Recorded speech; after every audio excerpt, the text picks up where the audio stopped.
الحمد للہ رب العالمین والصلاة والسلام علی سید الانبیاء والمرسلین اما بعد فاعوذ باللہ من الشیطان الرجیم بسم اللہ الرحمن الرحیم الصلاة والسلام علیک یا رسول اللہ وعلی آلک واصحابک یا حبیب اللہ۔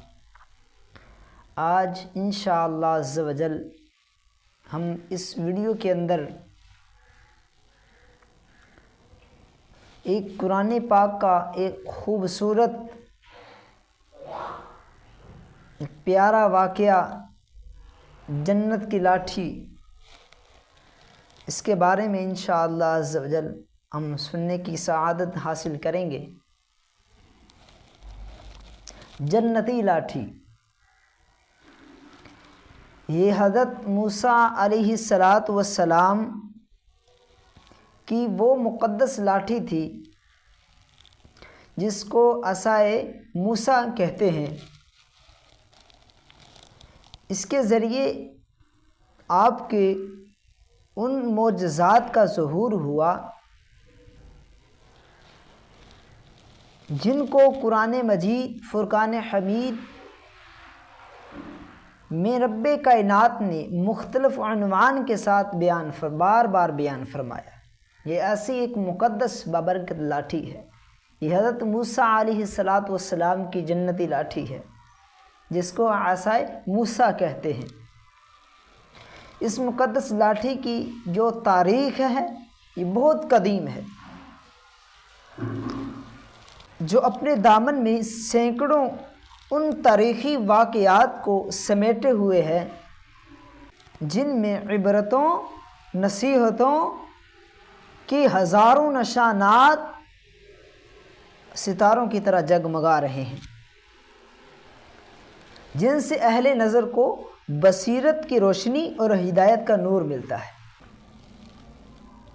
یہ لاٹھی حضرت موسیٰ علیہ السلام کی قد برابر 10 ہاتھ لمبی تھی، یعنی موسیٰ علیہ السلام کے قد برابر 10 ہاتھ لمبی تھی، اور اس کے سر پر 2 شاخیں تھیں۔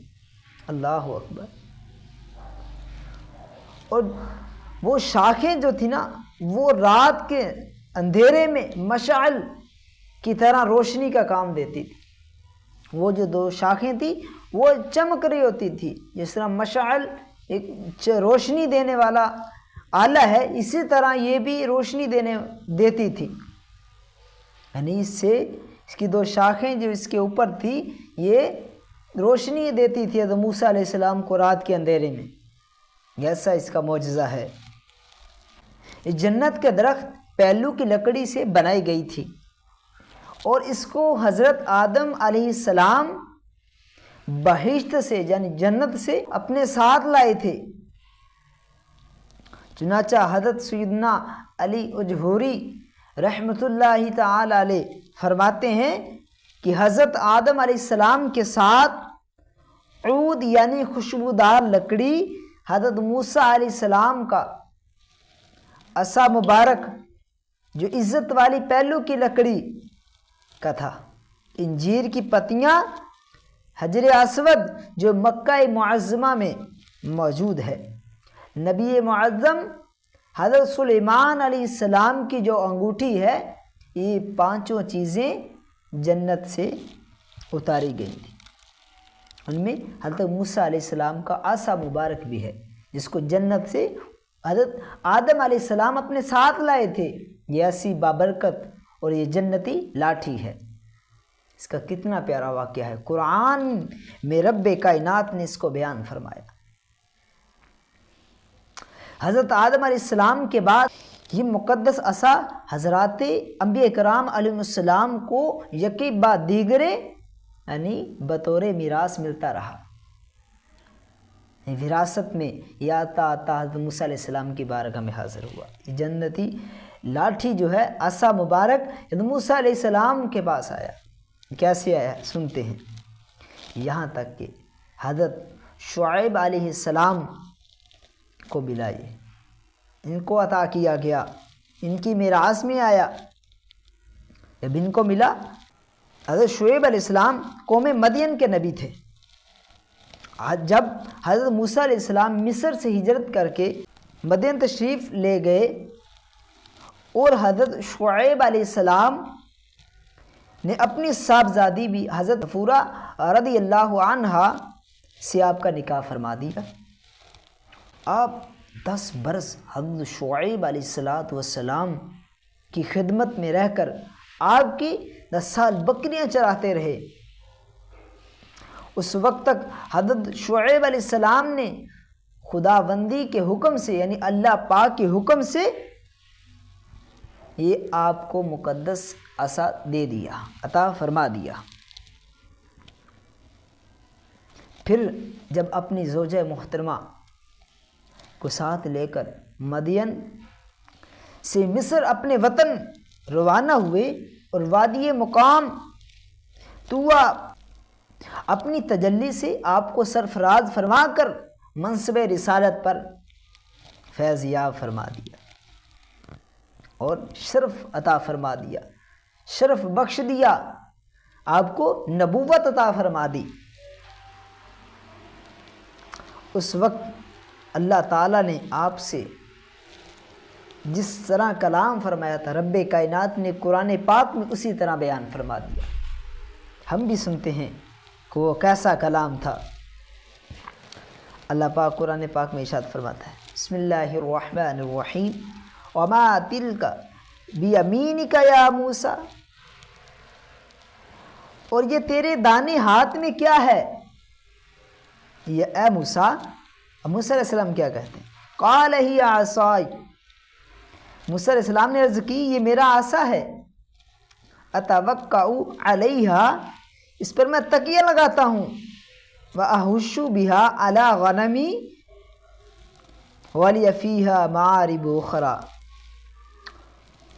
اور اس سے اپنی بکریوں پر پتے جاڑتا ہوں، اللہ اکبر، اور میرے اس میں اور کام ہیں، معارب اخری، دوسرے کاموں، یعنی اس سے میرے دوسرے بھی کام ہیں۔ اور معارب اخری کی تفسیر میں حضرت علامہ ابو البرکات عبداللہ بن احمد نسوی رحمۃ اللہ تعالی علیہ نے فرمایا، اس سے دوسرے کام سے کیا مثال، کیا مراد ہے؟ مثلاً کون سے کام؟ حضرت موسیٰ علیہ السلام اس سے دوسرے کام لیا کرتے تھے۔ آپ نے اس کی تفسیر میں کتنے پیارے لکھتے ہیں، وہ جو کام تھے سنیے، یعنی یہ جنتی لاٹھی ہے، اس سے کتنے کام لیے گئے، یہ کن کن کاموں میں استعمال ہوئی۔ ان کے نمبر 1، اس کو ہاتھ میں لے کر اس کے سہارے چلنا، نمبر 1 یہ تھا۔ نمبر 2، اس سے بات چیت کر کے دل کو بہلانا۔ نمبر 3، دن میں اس کا درخت بن کر آپ کو سایہ دینا، اللہ اکبر، رات میں دونوں شاخوں کا روشن ہو کر آپ کو روشنی دینا۔ نمبر 5، اس سے دشمنوں، درندوں اور سانپوں اور بچھوؤں کو مارنا۔ نمبر 6، کنویں سے پانی بھرنے کے وقت اس کا رسی بن جانا اور دونوں شاخوں کا ڈول بن جانا، اللہ اکبر، بوقت ضرورت اس کا درخت بن کر حسب خواہش پھل دینا، اور اس کو زمین میں گاڑ دینے سے پانی کا نکل آنا۔ یعنی پانی کے بارے میں بھی اللہ پاک نے وَإِذِ اسْتَسْقَىٰ مُوسَىٰ لِقَوْمِهِ فَقُلْنَا اضْرِب بِّعَصَاكَ الْحَجَرَ، یعنی جب موسیٰ علیہ السلام کی قوم نے پانی طلب کیے تو آپ نے پتھر پر عصا مبارک مارا تو پانی کے چشمے جاری ہو گئے۔ یہ بھی اس کا واقعہ ہے، اللہ اکبر۔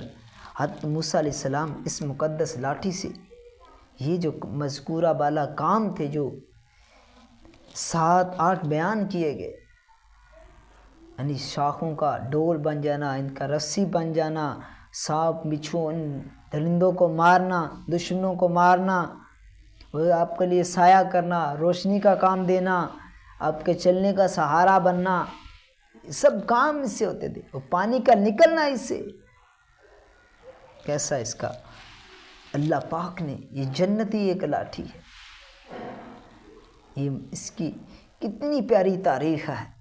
کتنا پیارا قرآن میں واقعہ بیان ہوا ہے۔ مگر جب آپ فرعون کے دربار میں اس مقدس لاٹھی سے، جب آپ فرعون کے دربار میں ہدایت فرمانے کی غرض سے تشریف لے گئے، فرعون کے دربار میں کہ ہدایت کی غرض سے کہ اس کو ہدایت نصیب ہو جائے، اس کو دعوت دینے کے لیے، تبلیغ کرنے کے لیے گئے، تو اس نے آپ کو جادوگر کہہ کر جھٹلا دیا۔ اللہ اکبر، یعنی آپ علیہ السلام کو جادوگر کہا اور جھٹلا دیا، نعوذ باللہ۔ تو آپ اس عصا کے ذریعے بڑے بڑے معجزات کا ظہور شروع ہو گیا، جن میں سے 3 معجزات کا تذکرہ قرآن مجید میں رب کائنات نے بار بار بیان فرمایا۔ یعنی عصا کا اژدہا بن جانا بھی قرآن نے بیان فرمایا ہے۔ واقعہ آنے والی ویڈیو میں ہم انشاءاللہ سے عصا اژدہا بن گیا، اس واقعے کے بارے میں ہم سنیں گے، یعنی اسی کا واقعہ ہے، یعنی عصا مبارک جو اژدہا بن گیا، وہ واقعہ انشاءاللہ آنے والی جو ویڈیو ہوگی اس میں ہم سنیں گے۔ اللہ پاک ہمیں بھی قرآنی واقعات کو پڑھ کر اپنے ایمان کو مضبوط کرنے کی توفیق عطا فرمائے اور علم حاصل کرنے کی توفیق عطا فرمائے۔ آمین بجاہ خاتم النبی الامین صلی اللہ تعالی علیہ وآلہ وسلم۔